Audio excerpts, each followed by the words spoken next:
முதலமைச்சர் ஜோசப் விஜய் அவர்கள் மிகப்பெரிய பிரம்மாண்டமான ஒரு திட்டம் வைத்து கொண்டிருக்கிறார். அது என்னென்ன என்பதை இங்கே படிப்படியாக பார்ப்போம். நீங்க மறக்காம வீடியோக்கு ஒரு லைக் பண்ணிட்டு சேனலை சப்ஸ்கிரைப் பண்ணிட்டு வீடியோவை கடைசி வரைக்கும் முழுமையா பார்த்து தெரிஞ்சுக்கோங்க.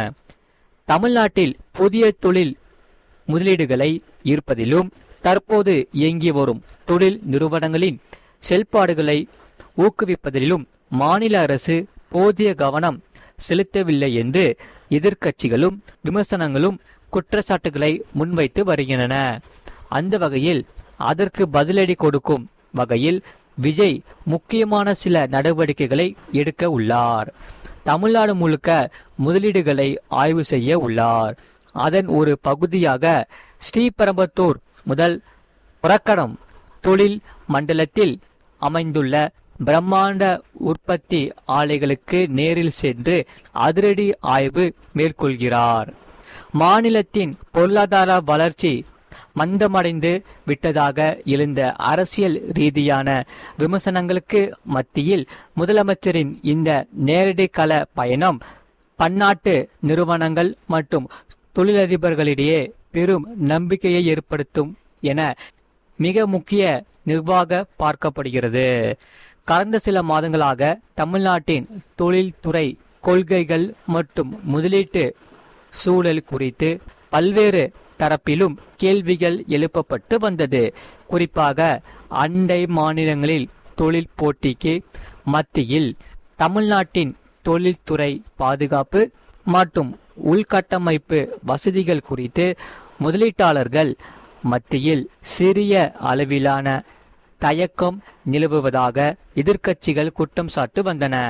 இந்த சூழ்நிலையில்தான் முதலமைச்சர் நேரடியாகவே களம் இறங்கி இந்தியாவின் பின்னணி தொழில் மண்டலங்களில் ஒன்றாக ஸ்ரீபெரும்புதூர் உரக்கடம் பகுதியில் இயங்கும் பிரதான நிறுவனங்களை பார்வையிடுவது.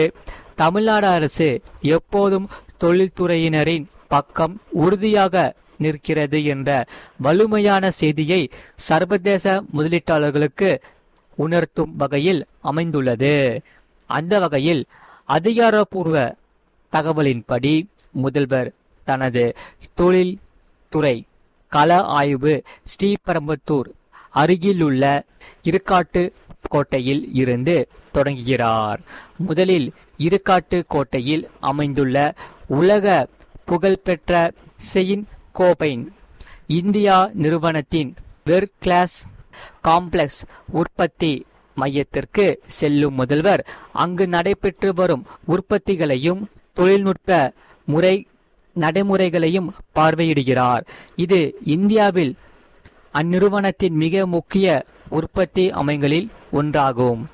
அதைத் தொடர்ந்து ஸ்ரீபெரும்புதூர் அருகில் உள்ள மாம்பாக்கத்தில் அமைந்துள்ள சிப்காட் திட்ட அலுவலகத்திற்கு முதலமைச்சர் விஜய் வருகை தருகிறார். அங்கு அப்பகுதியில் நடைபெற்று வரும் உள்கட்டமைப்பு மேம்பாட்டு பணிகள், தொழிற்பேட்டை வசதிகள் மற்றும் எதிர்கால விரிவாக்க திட்டங்கள் குறித்து அதிகாரிகளுடன் உயர்நிலை ஆய்வு கூட்டம் நடக்கிறார்கள். இதன் தொடர்ச்சியாக உரக்கடத்தில் அமைந்துள்ள வணிக வாகன தயாரிப்பில் முன்னணி வகிக்கும் டெய்ம்லர் பஸ்ஸஸ் இந்தியா உற்பத்தி ஆலைக்கு சென்று பேருந்துகள் தயாரிப்பு மற்றும் அதன் தொழில்நுட்ப உட்கட்டமைப்புகளை பார்வையிடுகிறார். தனது ஆய்வின் இறுதி பகுதியாக ஸ்ரீபெரும்புதூர் பகுதியில் உள்ள சர்வதேச அளவில் புகழ்பெற்ற நிசான் கார் உற்பத்தி ஆலைக்கு முதல்வர் நேரில் சென்று ஆய்வு மேற்கொள்கிறார். அங்கு வாகன உற்பத்தி திறன்கள் மற்றும் ஏற்றுமதி சாத்தியக்கூறுகள் குறித்து ஆலை நிர்வாகிகளுடன் கலந்துரையாடுகிறார். காஞ்சிபுரம் மாவட்டத்தில் அமைந்துள்ள ஸ்ரீபெரும்புதூர் முதல் உரக்கடம் தொழில் மண்டலம் தமிழ்நாட்டின் மிகப்பெரிய மற்றும் மிக முக்கியமான தொழில் உற்பத்தி மையங்களில் ஒன்றாக விளங்குகிறது. மோட்டார் வாகனத்துறை, பொறியியல் சாதனங்கள், எலக்ட்ரானிக்ஸ் மற்றும் மேம்பட்ட உற்பத்தி துறைகளில் செயல்படும் பல முன்னணி பயன்பாட்டு நிறுவனங்களில் தாயகமாக இப்பகுதி திகழ்கிறது. கடந்த சில ஆண்டுகளாக ஸ்ரீபெரும்புதூர் மற்றும் ஒரக்கடம் பகுதிகள் தமிழ்நாட்டின் தொழில்துறை வளர்ச்சிக்கும் மாநிலத்தின் மொத்த உள்நாட்டு உற்பத்திக்கும் மிக முக்கிய பங்காற்றி வருகிறது. ஆயிரக்கணக்கான நேரடி மற்றும் மறைமுக வேலைவாய்ப்புகளை உருவாக்கி லட்சக்கணக்கான இளைஞர்களின் வாழ்வாதாரத்தை உயர்த்தும் முதன்மை காரணியாக இந்த தொழில் மண்டலம் திகழ்கிறது. இப்பகுதியில் தற்போது இயங்கி வரும் பன்னாட்டு நிறுவனங்கள் தங்களது உற்பத்தியை மேலும் விரிவாக்கம் செய்யவும் புதிய உள்நாட்டு மற்றும் வெளிநாட்டு முதலீடுகளை பெறவும் தேவையான உள்கட்டமைப்புகளை மாநில அரசு தொடர்ந்து மேம்படுத்தி வருகிறது.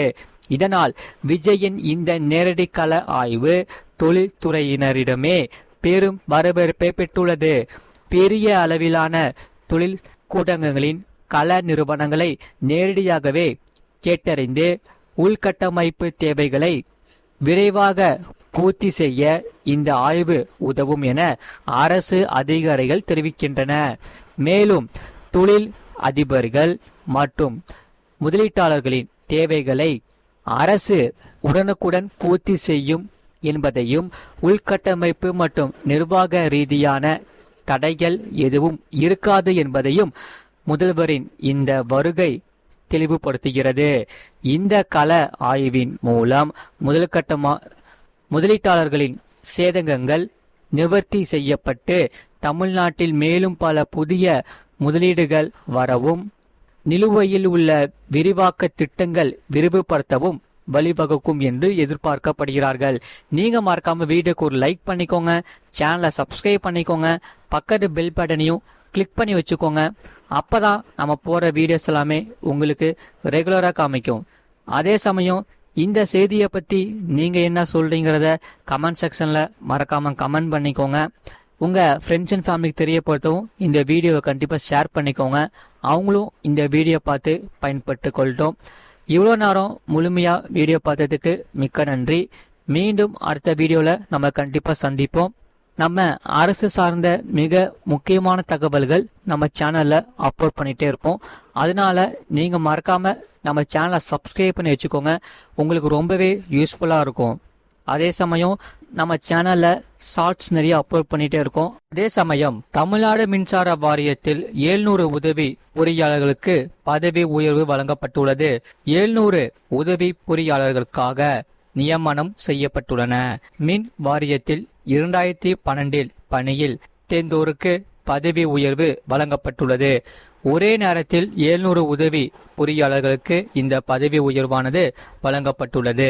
முதலமைச்சர் விஜய் தலைமையிலான தபிக அரசு அமைந்தவுடன் மின் வாரியத்தில் ஒரே சமயத்தில் 300 ஊழியர்கள் பதவி உயர்வு வழங்கப்பட்டது.